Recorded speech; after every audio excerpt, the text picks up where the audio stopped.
인생의 목표가 행복이다 이렇게 말한 철학자가 있습니다. 고대의 철학자인 아리스토텔레스입니다. 아리스토텔레가 인생의 목표는 행복이다. 그러니까 인생이 살아가는 목표가 전부 행복해지기 위해서 살아간다는 것입니다. 그럼 행복이 뭘까? 의학적인 측면에서 행복이라는 것은 정신적으로 건강한 상태, 괴로움이 없는 상태, 이걸 행복이라고 하는 겁니다. 그러면 사전적인 정의, 구구사전에는 행복을 뭐라고 정의하는가? 욕구가 만족되어 부족함이나 불안감을 느끼지 않고 안심해하는 심리적 상태, 이렇게 이야기합니다. 그러니까 행복이라는 것은 굉장히 주관적입니다. 개인이 다 느끼기가 다르다 그 말이에요. 어떤 사람은 이런 상황이 굉장히 행복하다고 하는데 나는 그렇지 않을 수가 있다는 것이죠. 굉장히 주관적이라는 것입니다. 예를 들면 이제 대학에 자기가 원하는 대학에 들어가면은 행복할 것 같다. 또 복권을 당첨되면 나 행복할 것 같다. 이렇게 생각합니다. 그런데 행복은 순간적이거나 짧은 걸 이야기하는 게 아니고 쾌락이라는 것은 그러니까 단기적이죠. 행복이라는 것은 지속적인 걸 말하는 겁니다. 지속적인 것. 그래 명문대학에 자기가 원하는 대학에 합격하면 그 기쁨이 지속적입니까? 아닙니다. 이제 그때뿐이지. 지나고 나면 또 시험 쳐야 되고 또 학년마다 뭐 고된 과정을 거쳐야 되고 그렇지 않습니까? 복권 당첨되면 어떻습니까? 복권 당첨 그때는 정말 기쁘겠죠. 근데 시간이 지나면은 그 기쁨이 그렇게 유지되는 게 아닙니다. 또 돈 있다고 하니까 막 사람들이 찾아와가지고 달라고 하는 사람도 있고, 그리고 또 뭐 여러 가지 이걸 뭐 유지 관리를 해야 되니까 돈으로도 뭐 여러 가지 고민들이 또 많이 있겠죠. 그러다가 다시 평상시의 고민으로 염려, 걱정, 근심으로 돌아오게 된다는 겁니다. 그러니까 그건 일시적인 것이지 그걸 행복이라고 이야기하지 않습니다. 일시적인 어떤 기쁨 이런 것들이 있을 수 있지만 그게 행복이에요. 복권 이야기를 하니까 생각이 나는데 미국에서 이런 일이 있었어요. 그래서 이제 어떤 여집사님이 어떤 남자 집사님이 복권을 하나 샀어요. 복권을 하나 샀는데 근데 목사님이 이제 그 집을 신방을 갔어요. 그러니까 목사님한테 네, 이번에 복권을 하나 샀어요. 근데 어제 발표가 났는데 어째 됐는지 모르겠다고 이래 이야기하니까 그래요? 그 어제 발표났는데 신문에 나왔다는데 그 자기 신문도 아직 안 봤어. 그래서 신문을 요래 살펴보니 복권 번호 몇 번입니까? 이러니까 꺼내가지고 몇 번이에요? 목사님 한번 맞춰보세요. 자기 일한다고 뭐 한다고 일이. 그럼 목사님 딱 보죠. 세상에 1등 1,000억인 거예요. 목사님이 가슴이 터질 것 같아. 우와, 1,000억.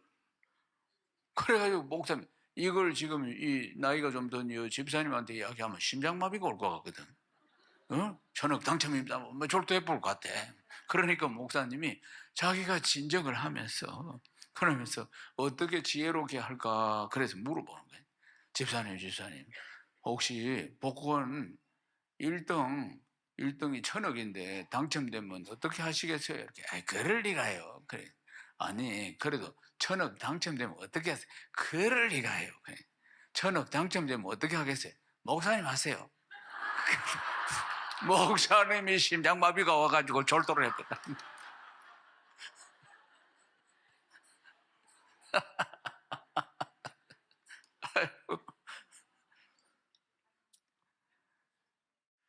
다큐멘터리 3일, 다큐멘터리 3일이라는 KBS에서 이전에 방영된 프로그램이 있습니다. 다큐멘터리 3일, 3일이니까 그러니까 72시간이에요. 중년 남자들을 3분씩 이제 인터뷰를 해가지고 이 다큐멘터리를 만들었습니다. 근데 이 3분씩 촬영을 해가지고 다큐멘터리를 만들었는데 인생을 돌아보면서 하는 이야기들입니다. 이게 유튜브에도 나와 있습니다. 그래서 한 아버지가 서울에 있는 남산에 올라가서 거기서 인터뷰를 합니다. 나이가 들면은 자기 꿈이 전망 좋은 데서 세상 바라보면서 그렇게 살고 싶었는데 내가 그렇게 올라가지를 못했다고 이야기합니다. 영상 속에 나오는 이 남자는 한 60대에 들어서는 한 60 정도 이제 보입니다. 근데 자기가 생각할 때 주변은 점점점점 높이 올라가고 있는데, 그런데 자기만 세월이 가도 자꾸 초라해진다는 겁니다. 남산에 올라가서 내리다 보면은 아무것도 아닌데, 위에서 내리다 보면 아무것도 아닌데, 그런데 밑에서 위를 쳐다보면은 도저히 따라잡을 수 없는, 도저히 올라갈 수 없는 그런 두려움과 염려들이 쫙 밀려온다는 것입니다. 나이가 드니까 그렇다는 거예요. 그래서 한쪽으로는 남산에서 이래 보면 자기가 자랐던 그런 마을들, 도시들, 뭐 이런 흔적들, 이런 걸 보면 추억이 떠오르기도 하지만, 한편으로는 자기가 40이 넘어가면서 직장에서도 밀리고 사회적으로도 자기가 원하는 만큼 어떤 것들을 누리지 못하고 소유하지도 못하면서 점점 40 넘어서부터 자기가 인생의 코너로 몰리고 있다는 것을 느꼈다는 것입니다. 그리고 이제 한 60 들었으면서부터는 이제 더 이상 올라갈 힘이 없고, 그러다 보니까 이제 내려가는 것밖에 없는 내 인생이 되어가지고, 그러니까 이 중년의 삶의 무게가 어깨를 짓누르고 있는 모습을 볼 수가 있었습니다. 책임져야 할 건 참 많이 있는데, 중년의 나이에서. 그런데 자기의 한계에 굉장히 괴로워하는 모습이었습니다. 또 다른 아버지, 또 이제 이 중년의 남자, 이 이제 다큐멘터리에 또 나옵니다. 일용직 노동자입니다. 이전에는 괜찮게 살았는데 지금은 일용직 노동자로 하루하루 벌어서 먹고 사는데 가족들이 모르는 것 같습니다. 그래서 얼굴을 모자이크 처리를 했습니다. 본인이 원해서 그렇겠죠. 그 모자이크 처리를 했는데, 자기가 일용직을 하고 있고 매일매일 이렇게 먹고 사는 것을 이제 자녀들이 보거나 아내가 보면은 마음 상하니까 상하지 않도록 하기 위해서 모자이크 처리를 해달라고 했습니다. 그러면서 이런 이야기를 하는 거예요. 슬픔을 나만 가지면 되지, 그걸 내 가족들한테까지 줄 필요는 없잖아요. 이런 이야기 하는 겁니다. 이게 아버지의 무게가 잘 드러나는 표현입니다. 슬픔을 나만 가지면 되지, 그걸 내 가족들한테 줄 필요는 없잖아요. 자기가 일용직을 하는지를 가족들이 모르는 것 같습니다. 그러니까 모습을 보여주기 싫다는 것이에요. 이게 대한민국 아버지들의 마음입니다. 실제로 보면은 직장에서 자기는 무시당하고 어려움 당하고 막 수치를 겪고 그렇지만은, 그래 가지고 막 정말 하루에도 막 몇 번이라도 사표를 던지고 싶지만은 가족들 생각했어. 참고 또 참고, 울분이 이만큼 올라오는데도 춤을 삼키면서 꿀꺽꿀꺽 하면서 그렇게, 또 집에 오면 그 이야기 하지 않습니다. 집에 오면은 그냥 가족들, 아이들은 그냥 행복하게 잘 지내는 걸 원하기 때문에 구구절절히 말하지 않는다 그 말. 자기 속은 다 타들어가도. 우리 아버님이 그랬습니다. 우리 아버지가. 저는 장남인데 한평생을 살아오면서 우리 아버지를 보면 속 타는 일들도 많고 어려운 일들도 많고, 그런 걸 제가 눈으로 이렇게 보고 있는데도 불구하고 한 번도 가족들 앞에서 어렵다네, 힘들다네, 예? 이런 이야기를 안 하시는 거예요. 그래서 제가 어른이 되고 나서 제가 물었어요. 아버지, 그때 정말 참 힘들었는데 왜 힘들다 이야기를 가족들에게 안 합니까? 딱 이야기를 하시는 거예요. 그거 다 이야기할 필요가 있나? 그냥 가족들은 다 행복하고 즐겁고 그래 살면 되지. 그냥 힘든 것은 내만 안고 가면 안 되겠나? 그렇게 이야기. 그리고 우리 아버지는 그렇게 평생을 그렇게 사셨습니다. 평생을. 그런데 제가 이제 이 나이가 들어서 제 인생을 돌아보니까 저도 그렇게 사는 것 같아요. 일일이 가족들한테 힘든 일들은 말하지 않고 우리 아버지한테 배운 것 같아요. 무의식 속에서 이게 세뇌가 돼가지고, 그래가지고 아내한테도 이야기를 별로 하지 않습니다. 힘든 일은 이야기하지 않습니다. 아이들에게도 이야기하지 않았습니다. 사랑하는 여러분, 여러 가지로 천근만근과 같은 무게들이 우리 인생을 다 눌리고 있습니다. 케이프 가넷이라는 새가 있습니다. 케이프 가넷이라는 요 새는요, 노랑머리입니다. 머리가 노랑머리고 눈은 파랗습니다. 이 새는 우리 동네에 있는 새가 아니고 아프리카 케이프타운 근처에 서식하고 있습니다. 아프리카 케이프타운 근처에 서식하고 있는데, 이 새를 제가 소개하는 이유는 이 새가 다른 새들보다도 밑에 요 있는 건 자기 새끼들입니다. 먹이를 가져와서 이제 먹이를 주고 있는 겁니다. 근데 이 새가 아주 뛰어납니다. 얼마나 뛰어난가? 바닷속에 있는 물고기를 잡아먹고 사는데, 그런데 물고기를 딱 발견하면은 하늘에 있다가 물고기를 잡기 위해서 쫙 내려올 때 그때 시속 96km로 내려온다는 겁니다. 새가 96km. 오늘 실감이 안 나시면은 차를 몰고 96km로 한번 밟아보십시오. 정신이 하나도 없을 겁니다. 그러니까 물고기 떼를 발견하면은 요 새가 96km로 속도로 내려온다. 내려와 가지고 보통 새들은 뭐 10km, 20km 이랬는데 96km로 내려와서 그다음 고기를 딱 못 잡으면은 그다음 40초 동안 숨을 안 쉬고 잠수를 할 때 있대요. 잠수. 그래서 40초 동안 물속에 있으면서 반드시 고기를 잡아 가지고 올라온다는 것이에요. 특별한 아주 능력이 뛰어난 새죠. 아주 뛰어난 새입니다. 그러니까 다른 새들은 감히 따라갈 수가 없는 잠수를 40초는 할 수가 있고 시속 96km 순식간 고기 딱 보이면 순식간에 딱 와서 잡겠죠. 그런데 이 새 케이프 가넷 이 능력이 걸출한 이 새도 아주 고민이 많습니다. 왜냐하면은 요 새들이 살고 있는 수천 마리가 살고 있는 지역이 버드 아일랜드라는 곳인데 버드 아일랜드라는 요 조그만 땅이 하나 있어요. 그런데 이 수천 마리가 버드 아일랜드 그들의 집이 너무나 땅이 좁은 거예요. 그러니까 발 디딜 틈이 없어. 예? 발 디딜 틈이 없으니까 거기서도 몸 하나도 제대로 가누지도 못할 정도로 빽빽하게 들어서가 있으니까 늘 싸우고 다툰다는 겁니다. 영역을 차지하려고. 그리고 또 한정된 공간에서 자기들 수천 마리가 살면서 부대끼고 그리고 주변에 물고기가 많이 없어. 이 수천 마리들이 다 날아가 다 잡아먹으니까. 그러니까 이 사냥을 해야 되는데 지금 새끼를 키우고 있는데 먹이고 또 가서 쉴 새 없이 가야지 고기를 한 마리라도 잡아가지고 새끼들도 주고 지도 먹고 그리고 또 이 편한 자리가 아니고 부딪히고 막 그러면서 살아가는 고통이 평생을 따라오고 있다는 사실입니다. 겉으로 보면 시속 96km, 40초 잠수 얼마나 화려합니까? 그런데도 실제 삶을 보면은 만만치 않은 그냥 허덕허덕하는 삶을 살고 있다. 이게 우리 인생하고 비슷합니다. 좋은 차 타고 아주 큰 집에 살고 돈 많은 것 같고 그래도 인생은 다 허덕허덕합니다. 속이 다 문둥이 속같이 문드러지고 있습니다. 다 이야기를 안 해서 그렇지 살기가 참으로 만만치 있는 사람은 있는 대로 없는 사람은 없는 대로 참으로 만만치 않습니다. 사랑하는 여러분, 이스라엘 성경에 나오는 나라가 이스라엘인데 이스라엘의 첫 번째 왕이 사울이라는 사람입니다. 원래 하나님의 왕이신데 이제 사람을 왕으로 세워달라고 그들이 막 애걸복걸 하니까 하나님께서 이스라엘 백성들 중에서 남자들 중에서 제일 뛰어난 사람을 찾았어요. 그러니까 사울이라는 청년이 제일 잘생기고 머리도 똑똑하고 그리고 키가 다른 사람보다 머리 하나만큼 더 컸습니다. 그래서 제 가장 뛰어난 이 사울이라는 청년을 왕으로 세웠습니다. 처음에는 잘 나갔어요, 이 왕이.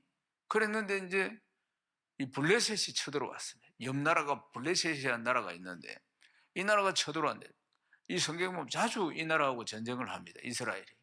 그런데 이번에는 골리앗이라는 장군이 나타났어요. 골리앗이라는 장군이 나타났는데 블레셋 군대를 이끌고 나타났는데 키가 3m쯤 되는 거예요. 완전 어마어마한 거인이 하나 나타났어요. 그래가지고 거인이 나타나가지고 이 장군이 나타나고 붙자고 하니까 한번 붙어보자고 하니까 사울 왕을 비롯해서 모든 군대들이 벌벌벌벌 떨면서 숨어 있었다고. 그때 이제 다윗의 아버지 이새라는 사람이 자기 아들들이 전부 군에 갔어요. 전쟁에 다 나갔으니까 다윗이 막내인데 그 목동이 이쁘게 생기고 소년이라 다윗을 갖다 10대 소년 그래 다윗을 불러가지고 형들이 다 전쟁에 나갔는데 네 이제 도시락 좀 사들고 가서 형들 안부를 좀 물어주고 그렇게 도시락도 좀 주고 그렇게 온나 잘 있는지 좀 알아보고 온나 그래 이야기했어요. 그러니까 이제 다윗이, 목동인 다윗이, 10대의 다윗이 이제 도시락을 들고 전쟁터로 가서니까 세상에 모두 숨어서 벌벌벌벌 떨고 있고, 골리앗이라는 이 거인이 하나 나타나가지고 붙어보자 하고 욕을 하는데, 하나님을 욕을 하고 하나님을 믿는 백성들을 모욕하고 욕을 하니까 다윗이 어분이 끓었던 것입니다. 이 소년이. 그래가지고 적을 없애야 되겠다. 하나님을 모욕하는 적을. 그래가지고 이제 물맷돌을 돌립니다. 달려가면서. 물맷돌이 어떻게 생겼느냐면 우리 허리띠처럼 생깁니다. 허리띠처럼 가죽인데 쭉 생겼는데 앞부분이 주걱처럼 이렇게 생겼습니다. 여기다가 작은 돌을 얹어가지고, 돌을 얹어가 돌려가지고 원심력을 가지고 졸려가지고 탁 놓으면은 요 돌이 날아가는 겁니다. 돌이 날아가서 늑대, 이리, 사자 이런 짐승들을, 양떼를 물러오는 짐승들을 쫓아내는 겁니다. 우리나라로 말하면 새총이지, 새총. 새총과 같은, 새총과 같은. 그래서 요 물맷돌을 돌려가지고 그대로 딱, 자갈돌 하나 딱, 요게 골리앗이 요게 딱 맞아 그대로 죽습니다. 그래가지고 골리앗을 물리쳤어요. 이 소년이, 10대 소년이. 그러니까 온 백성들이 다윗을 노래를 부르는 겁니다. 다윗 때문에 우리가 다 살았다. 그래서 사울은 천천히요, 다윗은 만만이라. 사울은 1000명을 죽이고 다윗은 10,000명을 죽였다. 이렇게 온 백성들이 노래를 합니다. 그럼 사울왕 눈앞에서 이 사건이 벌어졌으니까 이렇게 뛰어난 청년이 하나 있으면 얼마나 귀합니까? 자기 백성 중에 이렇게 무공이 뛰어난 청년이 있는데, 아유, 자기 보배지. 그런데 이 어찌된 판인지 이 사울 왕이 시기 질투하는 귀신이 들어와 가지고 이 다윗을 질투를 하는 겁니다. 다윗을, 백성들이 다윗 좋아하니까 시기를 한다. 귀신에 씌어 가지고. 그래 가지고 어떻게 하느냐? 10년이나 3,000명 내지 4,000명의 군대를 거느리고 다윗을 죽이겠다고 쫓아다니대. 이 정신이 없는 사람이지, 보면은. 그렇게 하다가, 그렇게 사울 왕이 쫓아다니다가 10년 동안 한 일이라고는 다윗 저거 죽이겠다고 쫓아다니다가, 그러다가 블레셋과 다시 전쟁이 터져가지고, 그리고는 죽습니다. 왕이 돼도 마찬가지입니다. 권력을 가져도 마찬가지예요. 이 나라도 마찬가지 아니겠습니까? 뭐 전 세계 다 마찬가지 아니겠어요? 왕이 된다고 뭐 태평 세월이 옵니까? 자기 마음에 천국이 옵니까? 아닙니다. 여전히 더 큰 걱정과 근심들이 많이 오겠지. 사랑하는 여러분, 매일매일 경쟁하고 애쓰고 힘쓰고, 이걸 오늘 성경 말씀이 수고하고 무거운 짐진 자라 이야기하고 있습니다. 그런데 예수님이 수고하고 무거운 짐진 자들아 다 내게로 오라고 말씀하고 있는 것입니다. 내게로 오라, 내가 너희들에게 쉼을 주겠다. 내게로 오라. 사랑하는 여러분, 두 번째 왕이 다윗입니다. 사울 왕이 10년이나 쫓아다녔어요. 죽을 고비도 여러 번 넘깁니다. 그러다가 끝내 이제 왕이 됩니다. 사울 왕이 죽고 나서 그 뒤에 이제 왕이 되는데, 그런데 사울 왕의 삶과 다윗 왕의 삶은 다릅니다. 다윗 왕은 언제나 하나님을 의지하면서 살았던 것입니다. 시편 18편 1절에 보면 같이 한번 읽어보실까요? 나의 힘이 되신 여호와여, 내가 주를 사랑하나이다. 첫 번째 왕이 자기를 죽이려고 시기 질투로 그렇게 할 때 언제나 하나님을 의지합니다.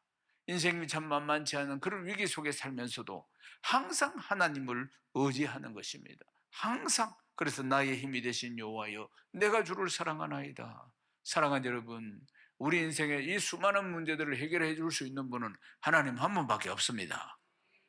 그래서 다윗은 인생의 고비고비마다 하나님만을 의지하는 모습들을 보여줍니다. 결국 모든 인생의 문제들을 다 해결받는 그런 다윗의 정말 행복한 삶의 여정들을 한편으로 또한 보게 되는 것입니다.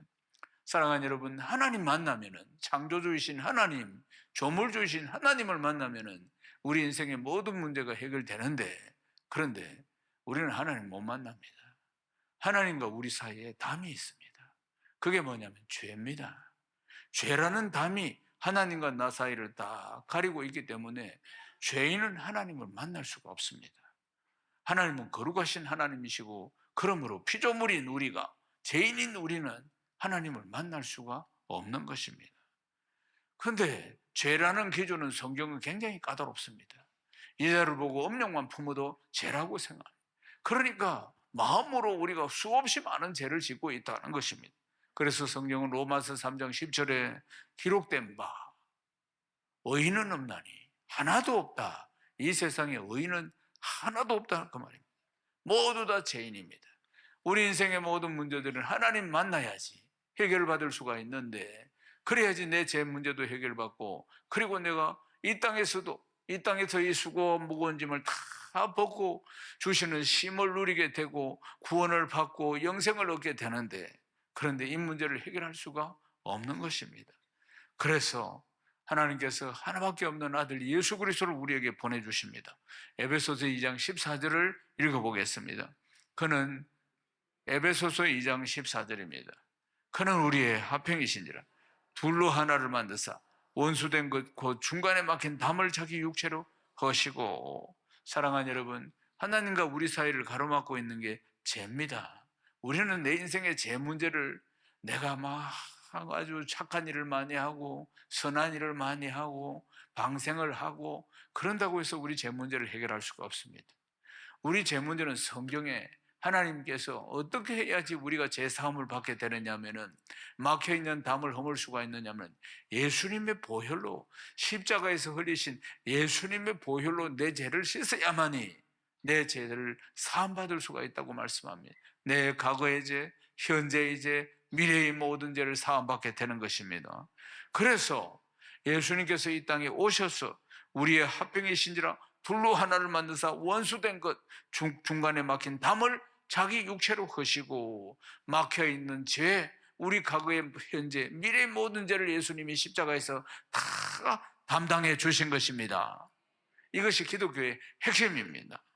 사랑하는 여러분, 이 사실에 대해서 우리가 예수님은 내 인생의 주인이시고 예수님이 십자가에서 내 죄를 다 담당해 주셨고 하나님은 내 아버지시라는 사실에 대해서 우리가 믿고 입으로 시인할 때, 그때 우리가 구원을 받게 되는 것입니다. 로마서 10장 10절 말씀입니다. 사람이 마음으로 믿어 의에 이르고 입으로 시인하여 구원에 이르느니라. 입으로 시인하는 것이 아주 좋은, 마음으로만 믿는 게 아니고 입으로 시인을 해야 되는 것입니다. 그래서 머릿속으로만 생각하는 게 아니고 입술로 고백할 때, 시인할 때, 아, 하나님 나는 죄인입니다. 예수님이 내 인생의 죄를 십자가에서 다 담당해 주신 것을 제가 믿습니다. 하나님은 내 아버지십니다.